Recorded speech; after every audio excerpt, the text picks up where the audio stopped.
Magandang araw, Lubawans. Narito na ang latest mula sa Bayan ng Lubo. Ito po ang Lubo Tanglaw TV News Update.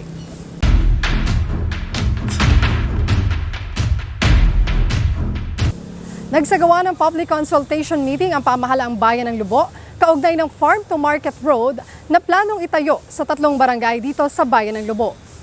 Nitong Miyerkules, ika-9 ng Agosto, isinagawa sa Barangay Haybanga ang konsultasyon para sa mga mamamayan na makikinabang sa 9.95 km Philippine Rural Development Project na Farm to Market Road na ilalagay sa Barangay Haybanga, Apar at San Nicolas. Pinangunahan ni Mayor Lota Manalo at Vice Mayor Jerly Manalo ang programa kung saan ipinaliwanag nila ang background at layunin ng proyektong pang-infrastruktura. Nagkaroon din ng open forum kung saan malayang na ipabatid ng mga mamamayan ang kanilang saloobin at tanong na sinagot naman ng mga concerned offices ng ating pamahalaang bayan.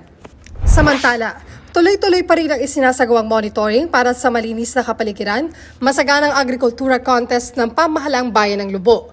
Ngayong linggo, kabilang sa mga barangay na tinungo ang Barangay San Nicolas, Masagitsit, Fabrika at Malapad na Parang. Layo ng MKMA na mapanatili ang kalinisan sa ating bayan at mas mapayabong ang ating agrikultura.